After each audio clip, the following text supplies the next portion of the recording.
¿no? ¿Qué dejan estos 5 años en materia de violencia? Julia, ¿cómo estás? Hola. ¿Cómo?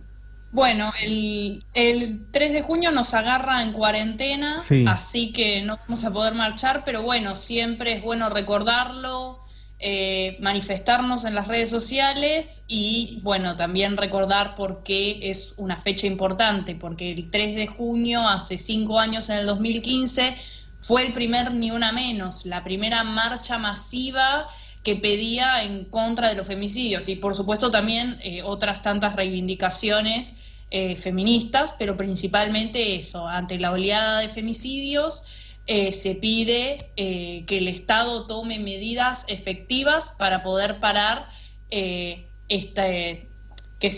sigan ocurriendo este tipo de cosas.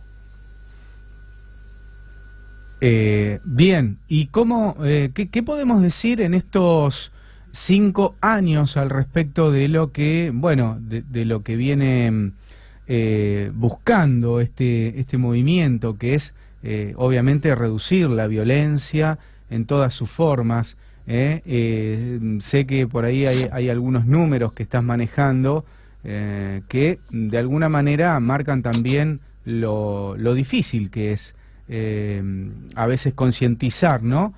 Hacer un cambio cultural importante en este sentido.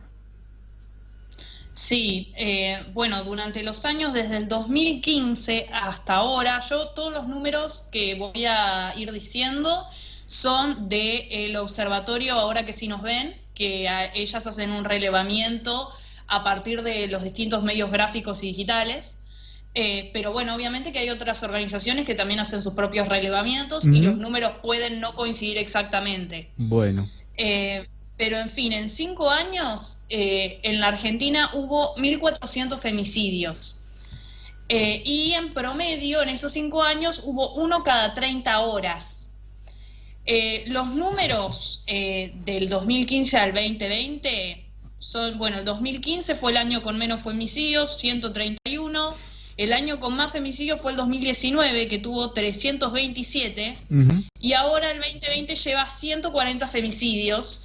Y si hablamos específicamente del periodo del confinamiento obligatorio, hubo 57 femicidios y el 71% en la casa de la víctima. Ujú. 65% los victimarios, los femicidas, fueron parejas o exparejas. Claro, claro. Bueno, y obviamente que esto tiene implicancias. En estos 5 años, 1.527 niños, niñas y niñes se quedaron sin madre.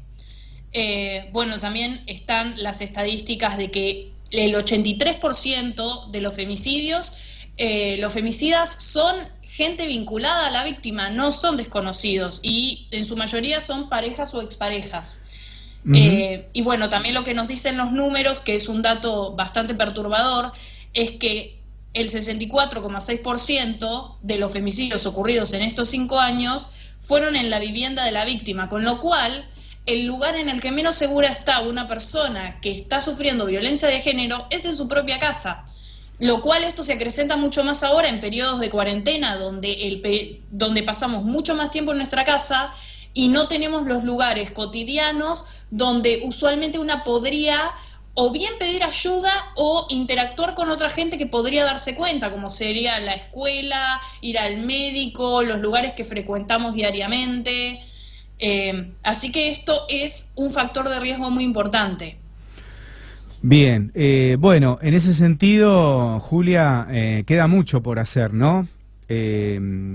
Así que digo, bueno, esto, el Ministerio de la Mujer, Género y Diversidad, hace un ratito hablábamos con una funcionaria, bueno, nos decían las políticas que tienen pendiente, en este sentido, políticas a nivel nacional, y que me parece que tienden a esto, a poder definitivamente a bajar ese número, ¿no? Que la violencia sea cada vez menor y poder neutralizarla de alguna manera.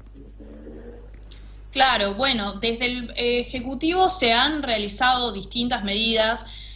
Bueno, hay que aplicar la ESI, esa es una de las primeras medidas que hay que tomar. la ley Micaela, que ahora ya por fin todas las provincias se adhirieron, que involucra que todos los funcionarios de todos los poderes se sometan a formación en perspectiva de género. Después se ha aplicado un nuevo protocolo para la intervención en casos de violencia de género durante el confinamiento obligatorio.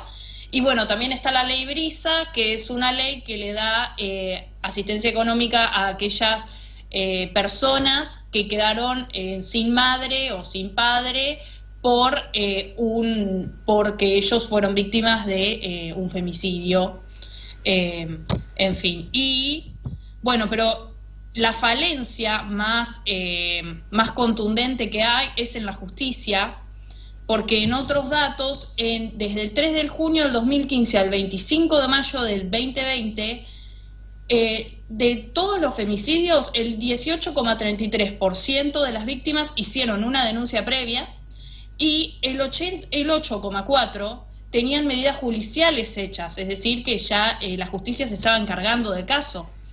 Esto sin mencionar que la mayoría de las situaciones de violencia no son denunciadas, claro, porque la persona que las está sufriendo rechaza la idea, o bien no puede, que es la gran mayoría de los casos, o bien no quiere pasar por esa situación, porque está esto de que muchas veces no nos creen cuando nosotras hacemos una denuncia o decimos que algo nos pasó.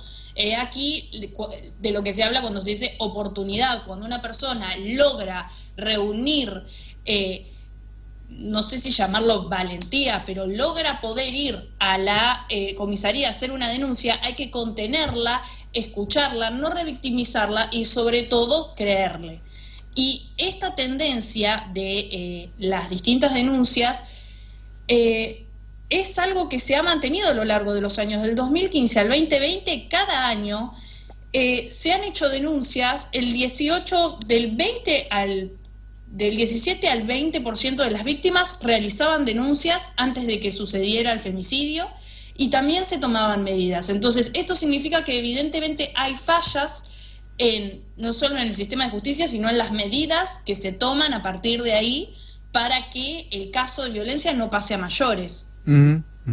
Y en este sentido, digo, la pandemia pareciera que como también en otros casos muestra las diferencias social, ¿no? A quienes está ahora atacando más el virus del coronavirus, aquellos que la están pasando peor, tal vez los que tienen falencias en cuanto a la cotidianidad, el día a día, vivir, hacinamiento y otras cuestiones, pero también está mostrando esta otra cara que por ahí no está mucho en los medios, que tiene que ver con la violencia en el hogar, ¿no? Así que de alguna manera la pandemia está poniendo en evidencia muchos males de la sociedad. Sí, de hecho, bueno, no sé si el 60% de los delitos comunes, en donde entrarían robo, bueno, todos, han bajado en un 60%, perdón, ese era el número. Los delitos comunes bajaron en un 60% durante la pandemia. Claro. Y los únicos que han aumentado son los femicidios. Claro. Lo cual significa que en realidad, si bien no hay crímenes, pero la violencia se acrecenta, con lo cual no es un tema ni de delincuencia ni de inseguridad, sino que es un tema directamente que nos atraviesa como sociedad, el machismo y la violencia hacia la mujer y a la comunidad LGTBI. Sí, sin lugar a dudas, ¿eh? Julia, bueno, se nos está terminando el programa. Adrián, ¿querés hacer alguna acotación, saludar a Julia, aprovechar este minuto que nos queda? Una preguntita, ¿qué tal, Julia? Buenas tardes. Recién hablábamos con una funcionaria del Ministerio de Géneros y hablaba de algunas desigualdades, ¿no? Económicas, de vivienda, de empleo, si bien ahora hay otras prioridades que también las mencionabas vos, como el tema de las violencias de género en el encierro. Te pregunto, más allá de que tengas la información, ¿no? Digamos, ¿qué opinás vos, qué pensás al respecto de las desigualdades que se tienen que empezar a equiparar? ¿De qué otras estamos hablando en las cuales las mujeres y disidencias están por debajo de los varones, digamos?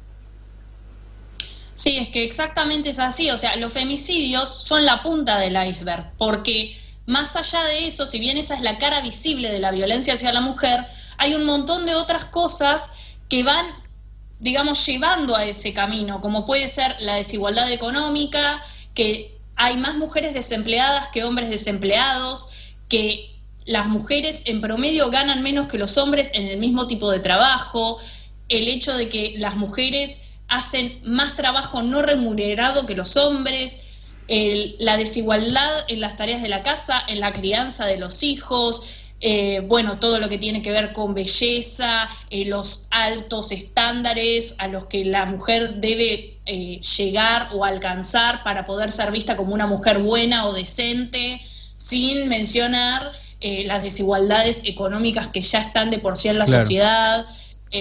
Bueno, todo atraviesa esto. Obviamente que cuando un sector es vulnerado, cualquier desigualdad extra lo hace más vulnerado aún. Y bueno, este es el caso de una mujer, todas las mujeres estamos en una situación de desigualdad. Ahora, una mujer pobre probablemente lo esté mucho más que una mujer de clase media.